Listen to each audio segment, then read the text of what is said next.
Carlo Ancelotti, abre o olho, hein? Abre o olho. Quem parecia que tava com o olho fechadinho era você. Que segundo tempo tenebroso da seleção brasileira. Tomou uma virada inacreditável da seleção do Japão. 3-2, depois de estar vencendo 2-0 no primeiro tempo. Olha, realmente, é claro, é amistoso, aquela coisa toda, tal. Mas é inconcebível a seleção brasileira tomar gol ainda de bola parada, de escanteio da seleção japonesa.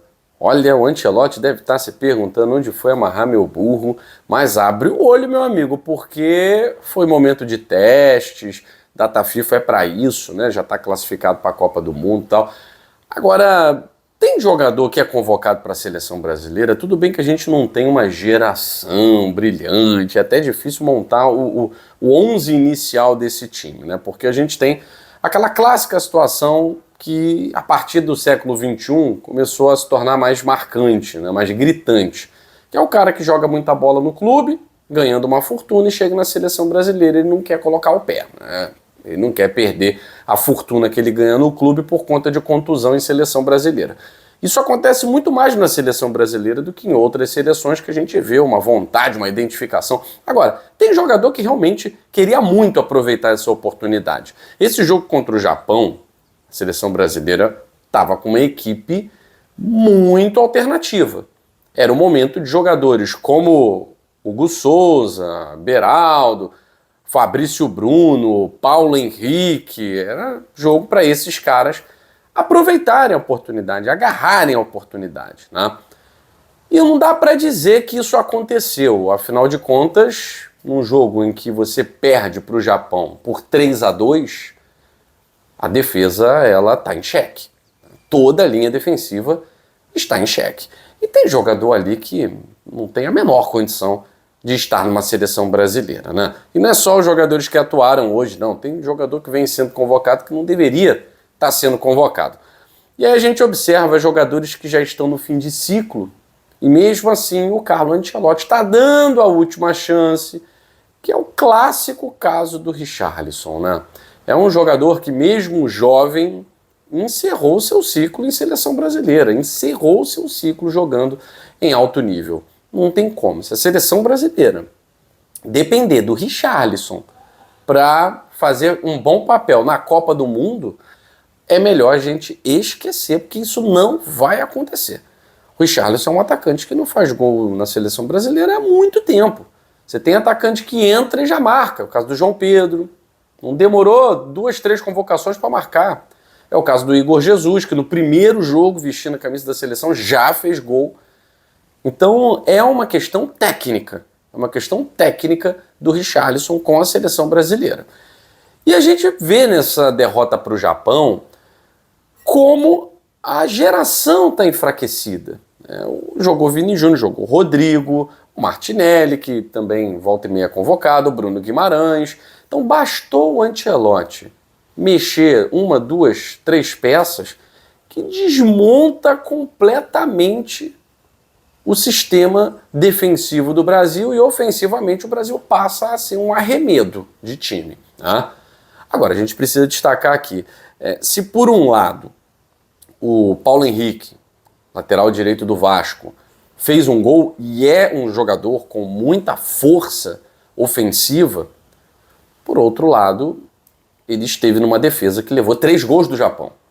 Ele teve alguns vacilos ali pelo lado direito e jogando contra o Japão não dá para ter vacilo. Não dá para ter vacilo. E não estou falando de uma seleção japonesa fantástica, não é nem de longe a melhor seleção japonesa de todos os tempos. A gente já viu seleções muito melhores do que essa. Muito melhores do que essa. E a seleção brasileira está vivendo um dos seus piores momentos, tecnicamente falando, senão não traria o Carlo Ancelotti para tentar fazer milagre, né? Agora, a linha de defesa, tanto o Caio Henrique, que eu acho fraquíssimo, fraquíssimo. Como é que um cara desse é convocado para a seleção brasileira? E o Paulo Henrique, que é um jogador comum, como também é o Vitinho. São laterais comuns, mas muito comuns. O Paulo Henrique tem a questão defensiva, que não é tão boa quanto a do Vitinho. E tem a questão ofensiva, que é muito melhor que a do Vitinho. Agora, é claro que o Carlo Ancelotti não está entre Paulo Henrique e Vitinho para a Copa do Mundo, senão ele também estaria perdido, né?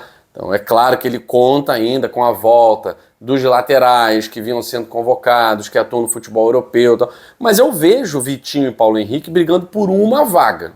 Vejo esses dois laterais brigando por uma vaga. O Vitinho sai na frente por razões óbvias, né? O lateral ele não é atacante.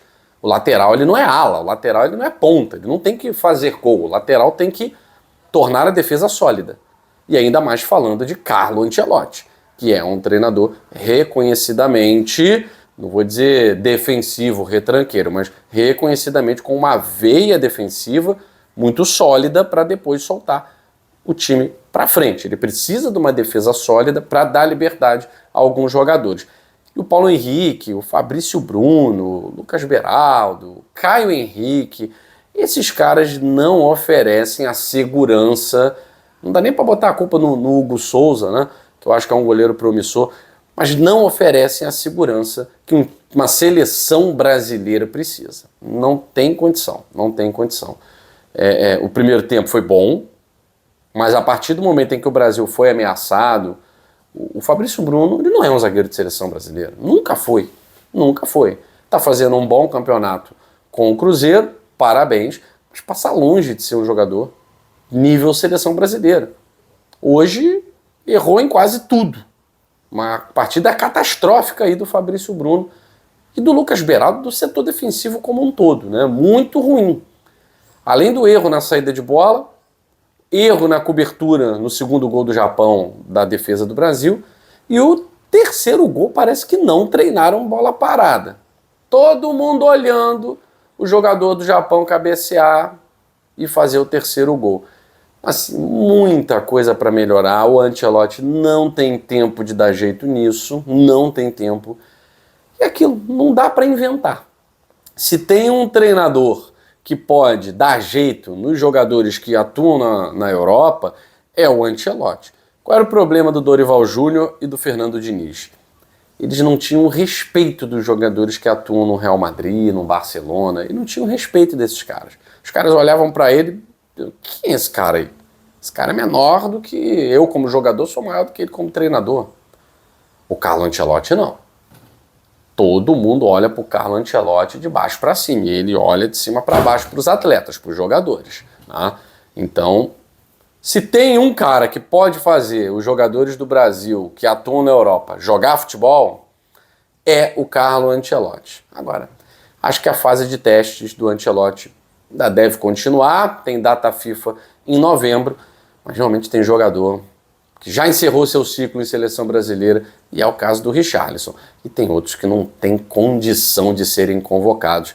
Ele pode dar uma olhadinha nessa defesa do Brasil, porque realmente não dá. Eu fico por aqui em mais uma edição do Dois Toques, a Casa do Futebol. Lembrando que hoje tem live 19 horas, para a gente falar muito sobre Campeonato Brasileiro. Amanhã começa a rodada, hoje tem Série B decisiva, tem clássicos, enfim, Campeonato Brasileiro, Séries A e B, chegando na reta final, e no Dois Toques você fica sabendo de tudo.